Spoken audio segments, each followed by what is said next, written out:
Morning students, class 11 chemistry. और आज हम एक नया चैप्टर स्टार्ट करेंगे। चैप्टर 5 है द्रव्य की अवस्था। चैप्टर जो 5 है उसका नाम है द्रव्य की अवस्था। द्रव्य की अवस्था, द्रव्य है ये, ना कि द्रव। द्रव तो क्या होता है? द्रव होता है जैसे पानी, उसको द्रव बोलते हैं। ये द्रव्य है, इसका मीन्स होता है पदार्थ। अब वो पदार्थ ठोस हो सकता है, गैस हो सकता है या द्रव भी हो सकता है। तो इन सबको सम्मिलित रूप से हम पदार्थ बोलते हैं और पदार्थ का ही एक पर्यायवाची शब्द है द्रव्य। तो इस चैप्टर में हम जो है द्रव्य के बारे में बात करेंगे और बेसिकली हमारा जो फोकस होगा वो होगा गैसीय पदार्थों पर। ठीक है, उसके बाद में थोड़ा बहुत हम द्रव के बारे में पढ़ेंगे, थोड़ा बहुत, और ठोस जो है हमारे सीनियर क्लास में पढ़ेंगे ठोस के बारे में, कुछ ठोसों के बारे में। तो यहाँ हमारा चैप्टर फोकस है गैस में, लेकिन उससे पहले हमें क्या बेसिक नॉलेज लेना जरूरी है। तो वो क्या क्या चीजें हैं उसके बारे में हम बात करते हैं कि द्रव्य जो है, द्रव्य पदार्थ, द्रव्य जो है पदार्थ जो है, इसको हम 3 कैटेगरी में डिवाइड कर सकते हैं।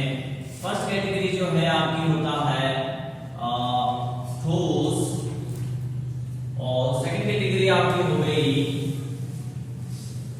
द्रव, और थर्ड कैटेगरी आपकी हो गई गैस। तो द्रव्य जो पदार्थ हुआ उसको हमने 3 भागों में बांटा है। पहला भाग है ठोस, दूसरा भाग है द्रव और तीसरा भाग है गैस। तो 3 भागों में इसको बांटा गया है। तो देखिए अब यहाँ पे इनमें तीनों में क्या फर्क है, इनको कैसे डिफाइन कर सकते हैं, कौन कौन से एग्जाम्पल है इसकी बात करते हैं। तो सबसे पहले ठोस कौन से होते हैं? तो ठोसों की परिभाषा आप कुछ इस प्रकार से दे सकते हो, जिनका आकार और आयतन निश्चित होता है उन्हें ठोस कहा जाता है। अर्थात इनकी अगर बात करें तो इनका आकार व आयतन दोनों ही क्या होता है? निश्चित होता है, निश्चित। ठीक है, आकार जैसे कि ठोस पदार्थ है, मेरे हाथ में चौक है तो ये चौक जो है ठोस पदार्थ है। ठीक है, अब जब तक कि हम इसमें कुछ कीड़ा ना करें, कुछ महाबल वगैरह ना लगाएं, ऊर्जा ना लगाएं, तब तक ये ऐसे ही रहने वाला है कि नहीं? इसका आकार ये रहेगा बेलनाकार, बेलनाकार है ना यूं। ठीक है, और आयतन, आयतन का मतलब होता है कि ये कितनी जगह घेरता है। ठीक है, तो लंबाई में ये जगह घेर रहा है, चौड़ाई में इतनी जगह घेर रहा है, इतनी जो इसकी चौड़ाई है। अगर मैं इसको जेब में रखता हूं तो भी इतनी जगह घेरेगा, ऐसा तो नहीं जेब में इतनी सी जगह में आ जाएगा, इतने से जेब में आ सकता है क्या? नहीं आ सकता ना। और इसको अमेरिका ले जाएं तो भी उतनी ही जगह घेरेगा, चांद पे ले जाएं तब भी उतनी ही जगह कवर करेगा। अर्थात इसका आकार और आयतन ठोस का क्या होता है? निश्चित है। क्लियर? अगर हम द्रव की बात करें तो द्रव पदार्थों का देखिए आयतन तो निश्चित होता है, आयतन निश्चित, लेकिन जो आकार है आकार अनिश्चित। वैसे ये सारी बातें हम चैप्टर फर्स्ट में भी कर रहे थे, लेकिन कोई बात नहीं, दोबारा से देख लेते हैं।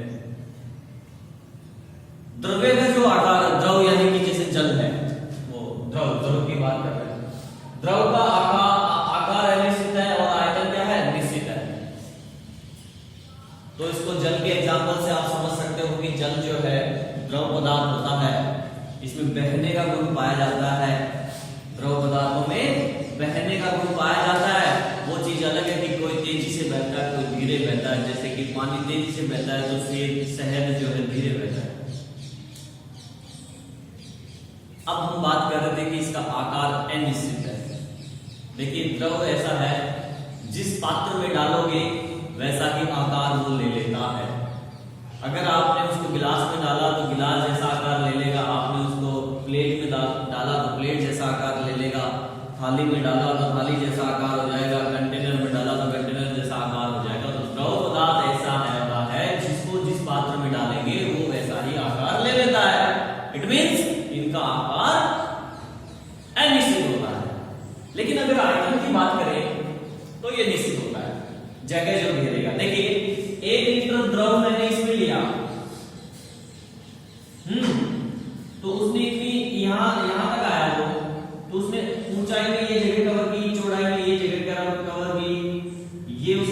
आयतन हो गया एक तरह से। अब इसी 1 लीटर पानी को निकाल कर मैं कुछ ऐसे वाले पात्र में डालूं, चौड़े पात्र में, ठीक है, तो अब ये क्या करेगा, अब ये यूं फैल जाएगा, है कि नहीं, इस तरीके से चलेगा कि, तो आयतन उतना ही घेर रहा है। फर्क ये है कि पहले ऊंचाई में ज्यादा घेर रहा था, अब चौड़ाई में ज्यादा घेर रहा है कि नहीं, आयतन उतना ही है। द्रव पदार्थ का आयतन निश्चित होता है। और गैस की बात करें तो भैया दोनों ही अनिश्चित, दोनों ही अनिश्चित होते हैं। ना तो इनका आकार निश्चित होता है, ना इनका आयतन निश्चित होता है, क्योंकि गैस के कण जो है, अगर आप सिलेंडर है, सिलेंडर में गैस भरी तो इतना सा आयतन है उसका, ठीक है कि नहीं, और अगर सिलेंडर को खोल देंगे तो वही गैस निकल कर कमरा कवर कर लेगी, पूरे कमरे में फैल जाएगी गैस, तो आयतन बढ़ गया कि बढ़ गया, ठीक है कि नहीं। और आकार भी ऐसा ही है, जिस टाइप के सिलेंडर में डालोगे उसी टाइप का आकार वो ले लेती है गैस। तो इनका दोनों ही चीजें क्या होती है, अनिश्चित होती है। क्लियर। नेक्स्ट अगर बात करें तो ठोस के कणों के मध्य, ठोस के कणों के मध्य, कणों के मध्य आकर्षण बल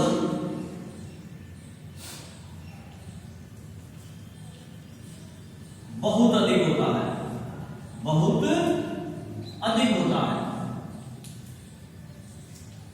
ठीक है, बहुत ज्यादा आकर्षण बल बहुत ज्यादा होता है, जिसके कारण से ठोस के कण पास पास आ जाते हैं। क्या आ जाता है, बहुत पास पास आ जाते हैं। तो इन कणों के मध्य रिक्त स्थान, इन कणों के मध्य रिक्त स्थान बहुत कम होता है, अर्थात कणों के मध्य रिक्त स्थान ना के बराबर। आकर्षण बल बहुत ज्यादा, जिस कारण से बहुत पास आ जाते हैं, इसलिए उन कणों के मध्य रिक्त स्थान ना के बराबर होता है। इसी वजह से ठोस पदार्थ के अंदर हम अंगुली नहीं घुसा सकते। देखो अभी ठोस पदार्थ, इसमें आप अंगुली घुसाओगे नहीं घुसेगी, क्योंकि इसकी स्पेस ही नहीं है, जगह नहीं है, तो आपके अंगुली इसके अंदर नहीं जाएगी। पत्थर के अंदर आप अंगुली डालो, जा सकते हैं, नहीं डाल सकते, जा सकते, क्योंकि स्पेस नहीं होता, कण जो है बहुत पास पास मजबूत आकर्षण बल द्वारा बंधे हुए रहते हैं। जबकि द्रव पदार्थ की अगर हम बात करें तो इनके मध्य, कणों के मध्य आकर्षण बल ठोसों से कम होता है, लेकिन गैस से ज्यादा होता है, ठीक है। तो कम होता है आकर्षण बल ठोस से, इसका मतलब इन कणों के मध्य कुछ रिक्त स्थान पाया जाता है। अतः कणों के मध्य रिक्त स्थान होता है। अगर इन कणों, ये कण बहुत पास पास होते हैं तो ये कण थोड़े दूर दूर होते हैं, ठीक है, तो इनमें रिक्त स्थान पाया जाता है। इसलिए हम पानी के अंदर अंगुली डाल सकते हैं। लिक्विड जो होता है, द्रव जो होता है, उसमें हम अंगुलियां डाल सकते हैं, लकड़ी डाल सकते हैं, पेन डाल सकते हैं, इजीली चला जाता है अंदर, क्योंकि उसमें रिक्त स्थान है। आकर्षण बल भी कम है ठोसों की अपेक्षा। आगे बात समझे। और गैसों की अगर बात करें तो इनमें जो है आकर्षण बल कणों के मध्य, आकर्षण बल ठोसों व द्रवों से बहुत कम होता है। अर्थात कण जो है दूर दूर होते हैं, बहुत दूर दूर जो है इसके कण होते हैं गैस के। तो इसलिए इसके कण तो पदार्थ के छोटे छोटे हैं, इसके कण दूर दूर होते हैं, तो नजर नहीं आती है कि नहीं। गैस तो नजर नहीं आती है, इसे तो केवल महसूस किया जा सकता है। इसके अलावा देखिए और क्या अंतर हो सकता है, तो बता सकता है ठोस, द्रव और गैस के मध्य ये अंतर हो गया इनका। आपको समझ में आ गया होगा कि ठोस क्या होते हैं, द्रव क्या होते हैं और गैस क्या है। आगे बात समझे, हम इस चैप्टर में इस गैस की बात करेंगे ज्यादा, थोड़ी बहुत इसकी बात होगी, ये आप सीनियर क्लास में पढ़ोगे। क्लियर? चलो आगे बढ़ते हैं। नेक्स्ट टॉपिक हमारा है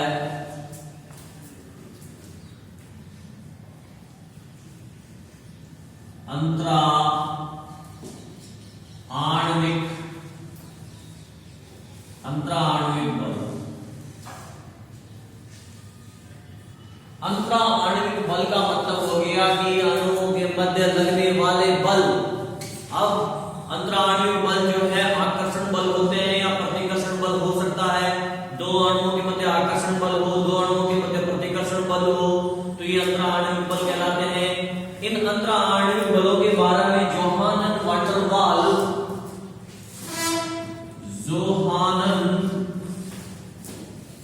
वान डर वाल ने बताया था सबसे पहले, इसलिए इनके सम्मान में इन बलों को क्या कहा जाता है? वान डर वाल बल कहते हैं। क्या कहा जाता है? वान डर वाल बल कहा जाता है इसके सम्मान में, क्योंकि जोहानन वान डर वाल ने इन अणुओं के मध्य जो आकर्षण बल और प्रतिकर्षण बल लगता है इसके बारे में समझाया था। और ये जो वान डर वाल बल होते हैं ये दुर्बल होते हैं। किस प्रकार के होते हैं? ये दुर्बल बल होते हैं। इनकी ऊर्जा जो है 5 से 50 किलो जूल प्रति मोल होती है। इनकी जो ऊर्जा है 5 से 50 किलो जूल प्रति मोल होती है। ये दुर्बल आकर्षण बल होते हैं। और इनके अंतर्गत कौन कौन से बल आते हैं? देखिए, इनके अंतर्गत आते हैं प्रकीर्णन बल, द्विध्रुव बल, द्विध्रुव बल या द्विध्रुव प्रेरित द्विध्रुव बल, इसके अंतर्गत आते हैं। और ये प्रकीर्णन बल जो होता है इसको लंदन बल भी कहते हैं। ठीक है, अब हम 1 बाय 1 जो है इन बलों के बारे में बात करेंगे। एक चीज मैं आपको बता दूं कि जो आयन द्विध्रुव बल वान डर वाल बल नहीं होता है। ये वान डर वाल बल नहीं होता है। आई बात समझे? तो अब इन बलों के प्रकारों के बारे में डिटेल से बात करते हैं कि किस प्रकार से कौन से अणुओं के मध्य ये लगते हैं। सबसे पहले हम बात कर रहे हैं लंदन बल की, यानी प्रकीर्णन बल। देखिए क्या होता है, आपको पता है परमाणु, और परमाणु के बारे में हमने स्टडी कर ली है। परमाणु के अंदर जो है नाभिक में प्रोटॉन होते हैं और कक्षाओं में इलेक्ट्रॉन चक्कर लगाते हैं। तो किसी क्षण पर ये जो परमाणु है, जैसे कि ये नाभिक है और इसके अंदर प्रोटॉन्स हैं और इसके चारों तरफ जो है इलेक्ट्रॉन्स चक्कर लगा रहे हैं। ठीक है, इलेक्ट्रॉन्स क्या लगा रहे हैं? चक्कर लगा रहे हैं। तो चक्कर लगाते लगाते किसी क्षण पर क्या होता है, किसी कोई क्षण ऐसा, क्षणिक कोई टाइम ऐसा आता है, क्षणिक टाइम में ये इलेक्ट्रॉन क्या होते हैं, ज्यादातर इलेक्ट्रॉन एक ही तरफ चले जाते हैं और जो नाभिक है वो दूसरी साइड में आ जाता है, जिसके कारण से कुछ इस प्रकार की संरचना बन जाती है कि इलेक्ट्रॉन्स की डेंसिटी जो है इधर ज्यादा हो गई। मान लीजिए इलेक्ट्रॉन्स इधर आ गए, ज्यादातर इलेक्ट्रॉन इधर आ गए तो नाभिक इधर आ गया। ठीक है कि नहीं? तो अब इलेक्ट्रॉन्स पे तो क्या चार्ज होता है? नेगेटिव चार्ज होता है। और नाभिक पे क्या चार्ज होता है? पॉजिटिव चार्ज होता है, जिसके कारण से कुछ टाइम के लिए वो परमाणु जो है ध्रुवीय हो जाता है। इलेक्ट्रॉन और नाभिक के घूमने के कारण किसी क्षण पे इलेक्ट्रॉन एक तरफ और नाभिक एक तरफ उपस्थित हो जाता है, और एक साइड में जिसके कारण से नेगेटिव, दूसरी साइड में नाभिक जिधर है उधर पॉजिटिव चार्ज डेवलप हो जाता है। और इससे वो है कण, वह परमाणु क्या किसकी तरह बिहेव करने लगता है? ध्रुवीय अणु की तरह। किसकी तरह?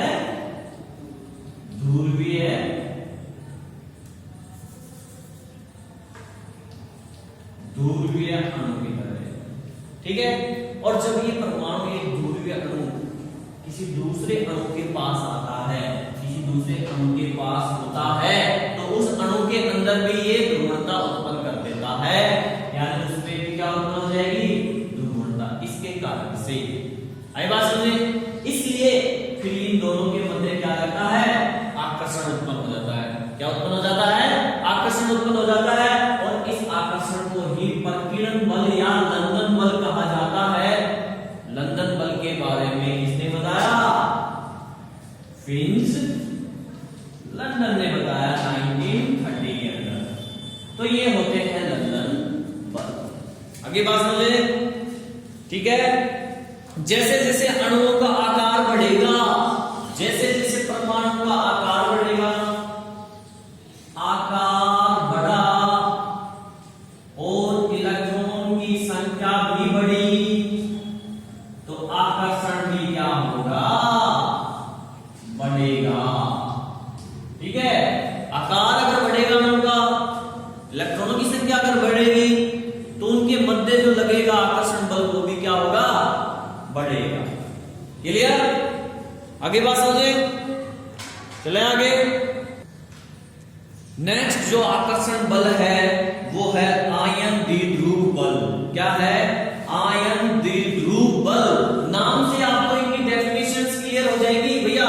जो ये नाम आ रहा है, जो हेडिंग आ रही है, इस हेडिंग से आपको बहुत कुछ आइडिया लग जाएगा। यहाँ पे देखिए आप आयन, यहाँ पे लिखा हुआ है द्विध्रुव, इसका मतलब एक तो आयन होगा और दूसरा द्विध्रुव अणु होगा, और इन दोनों के मध्य क्या होगा, आकर्षण। उस आकर्षण को ये आयन द्विध्रुव आकर्षण बल कहते हैं। जैसे सपोज किया कि ये आयन है धनायन, ये आयन है धनायन। अरे धनायन नहीं होता क्या, जैसे ये Na+, तो ये क्या है, धनायन है। ये क्या है, धनायन है। तो मान लीजिए धनायन है, ये लीजिए धनायन, और इसके पास कोई द्विध्रुव अणु है। द्विध्रुव अणु का मतलब वो पहले से ही द्विध्रुव है, पहले से ही उसमें दो पोल है, एक नेगेटिव और एक पॉजिटिव। तो मान लीजिए कि ये हो गया आपका द्विध्रुव अणु, ये नेगेटिव और ये पॉजिटिव। ये क्या है, द्विध्रुव अणु है, ऑलरेडी द्विध्रुव अणु। तो अब आप देखिए ये पॉजिटिव है और ये द्विध्रुव अणु के अंदर ये नेगेटिव भाग है, ये दोनों एक दूसरे को क्या करेंगे, आकर्षित और पास आ जाएंगे। इस आकर्षण बल को ही आयन द्विध्रुव बल कहते हैं। आगे बात समझे। मैं आपको एक चीज बता दूं कि आयन आयन आयन आयन जो बल होता है वो ज्यादा प्रबल होता है। किससे, इससे, क्योंकि यहां पे आयन आयन का मतलब है पॉजिटिव और नेगेटिव आयन, इन दोनों के मध्य आकर्षण बल लग रहा है। तो जो आकर्षण बल इन दोनों के मध्य लगेगा, वो आकर्षण बल इससे, इस बल से प्रबल होता है। ये ऐसे भी हो सकता है धनायन है या ऋणायन, ये ऐसे भी हो सकता है कि ये ऋणायन हो, ये आयन हो गया ऋणायन, और ये ध्रुवीय अणु हो गया पॉजिटिव नेगेटिव। ठीक है, ये ध्रुवीय क्या हो गया, अणु हो गया, द्विध्रुव अणु हो गया, द्विध्रुव अणु। तब इन दोनों के मध्य क्या हो जाएगा, आकर्षण, क्योंकि ये नेगेटिव है, ये पॉजिटिव, इन दोनों के मध्य आकर्षण बल हो जाएगा। तो इस आकर्षण बल को भी हम क्या कहते हैं, आयन द्विध्रुव बल, जिसमें एक अणु जो आयन है और दूसरा अणु क्या है, द्विध्रुव है। तो इन दोनों के मध्य क्या हो जाता है, आकर्षण बल, जिसे आयन द्विध्रुव आकर्षण बल कहते हैं। नेक्स्ट हमारा आकर्षण बल है द्विध्रुव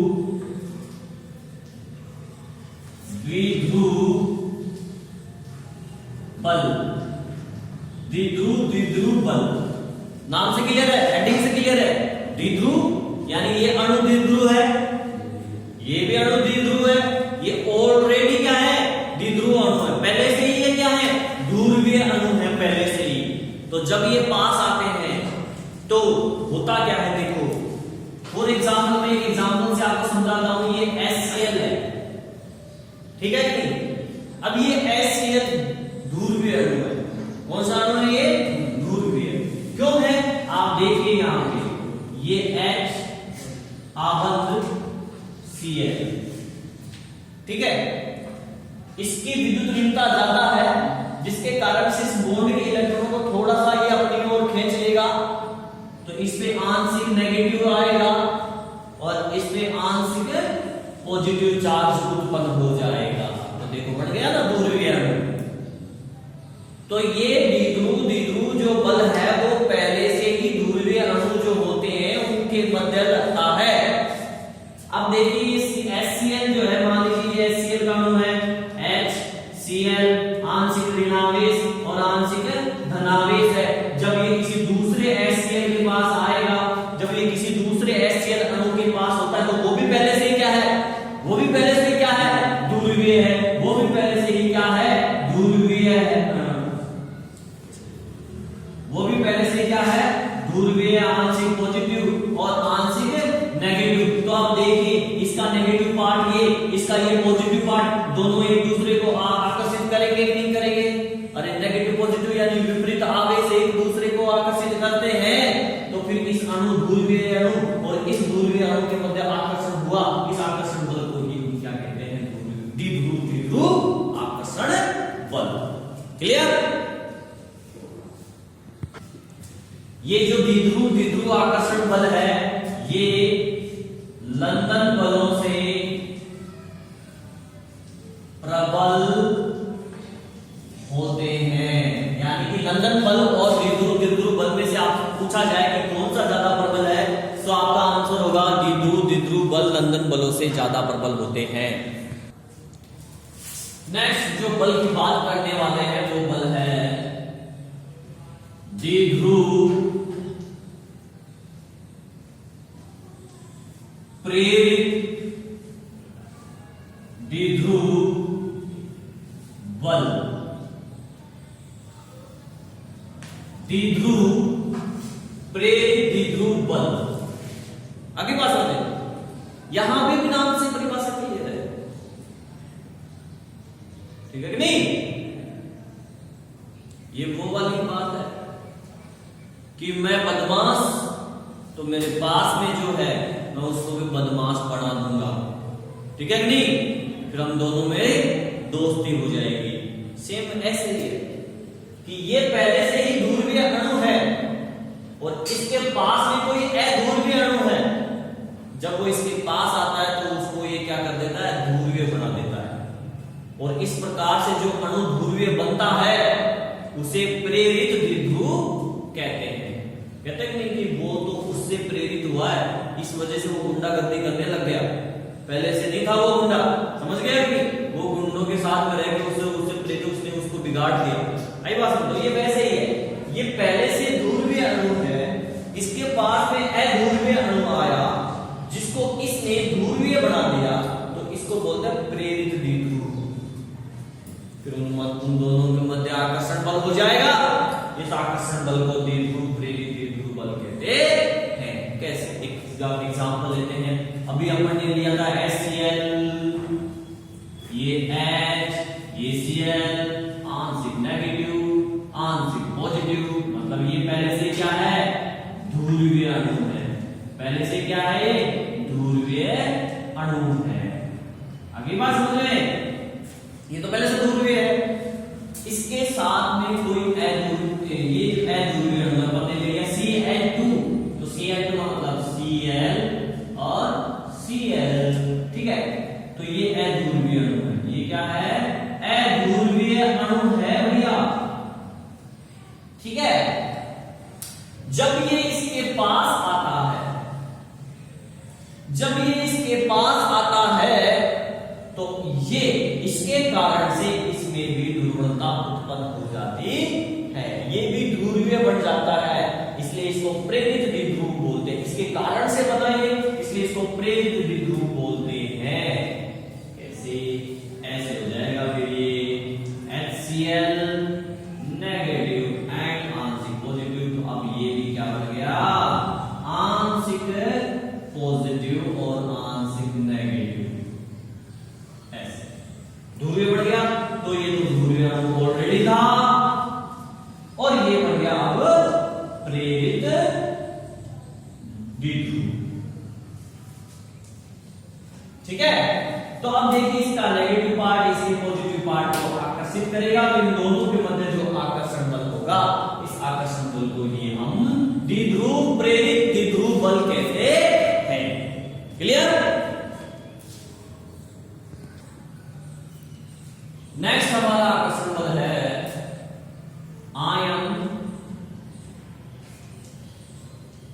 प्रेरित द्विध्रुव बल। इसका मतलब एक आयन होगा और उस आयन के कारण दूसरा जो अणु है जो कि अध्रुवीय है वो क्या हो जाएगा?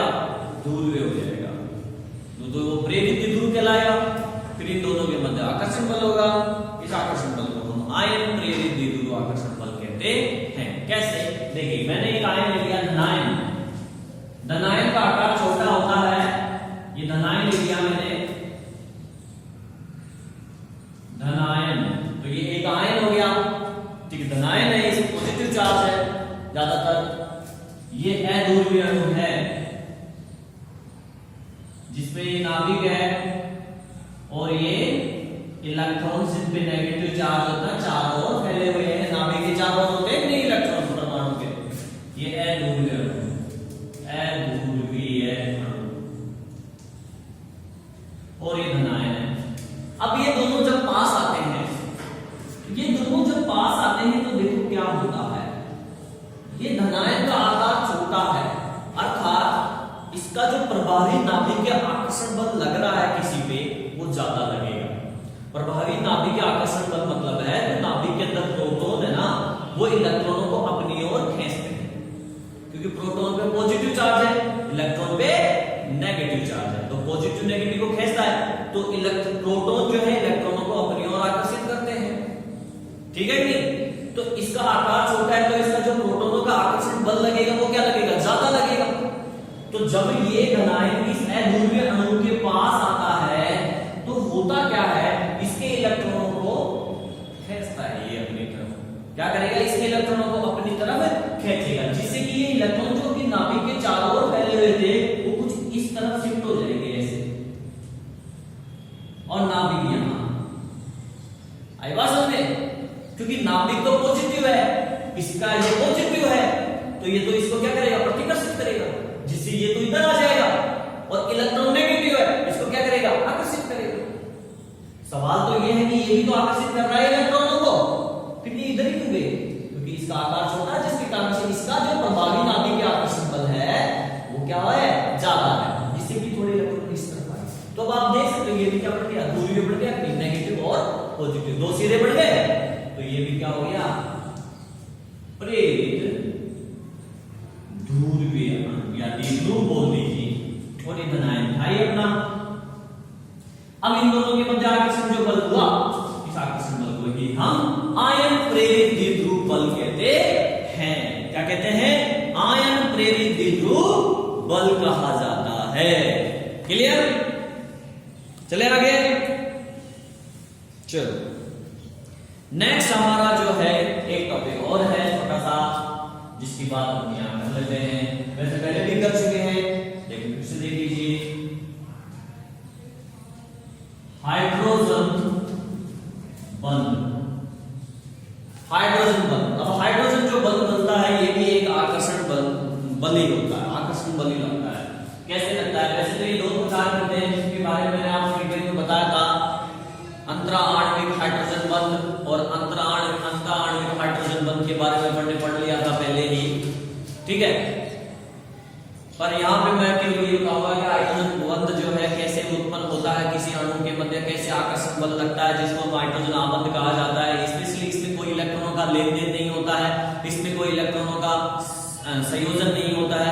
यहाँ पे तो केवल ये है कि दो परमाणुओं के मध्य आकर्षण होता है, जिनमें से एक परमाणु हाइड्रोजन होता है और दूसरा जो परमाणु होगा वो अधिक विद्युत ऋणता वाला होगा, जैसे कि फ्लोरीन, ऑक्सीजन और सल्फर वगैरह में से कोई। तो यहाँ पे मैं एग्जांपल ले लेता हूं H2O का। H2O बेस्ट एग्जांपल है, तो मैंने लिया H2O। H2O है, दूसरा H2O का अणु ये हो गया H2O।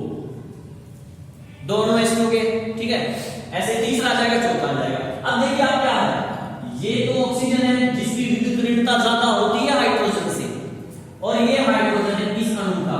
तो इस अणु का हाइड्रोजन इस अणु के ऑक्सीजन द्वारा क्या होगा, दोनों के मध्य क्या होगा, आकर्षण होगा नहीं, क्योंकि इसकी विद्युत ऋणता ज्यादा है, ये इसको अपनी तरफ खींचेगा, तो इन दोनों के मध्य जो आकर्षण उत्पन्न हुआ उस आकर्षण बल को ही हम क्या कहते हैं, हाइड्रोजन आबंध कहते हैं। और इस आबंध को हम डॉट डॉट लाइन से प्रदर्शित करते हैं। आगे बात समझ रहे, आप फिर से ध्यान दें, ये चीज ध्यान दीजिए आप। मैंने कहा हाइड्रोजन आबंध जो है, एक परमाणु हाइड्रोजन होता है, जरूरी है एक परमाणु क्या होगा, हाइड्रोजन होगा, इसीलिए इसको हाइड्रोजन बॉन्ड बोला जाता है। और दूसरा जो परमाणु होगा वो अधिक विद्युत ऋणता वाला परमाणु होगा, जनरली सल्फर, ऑक्सीजन, फ्लोरीन ये होता है। अगली बात समझे, तभी हाइड्रोजन बॉन्ड बनेगा, वरना नहीं बनेगा। कहीं आप हाइड्रोजन को किसी के भी साथ में बनवा दो, इससे डॉटेड लाइन द्वारा शो करते हैं, डैश डैश लाइन द्वारा, तो ये हाइड्रोजन बंद हो गया। तो ये भी तो एक आकर्षण ही है, ये भी तो एक आकर्षण बल ही तो हुआ, इन दोनों में आकर्षण हो रहा है ना, ये भी एक आकर्षण बल है।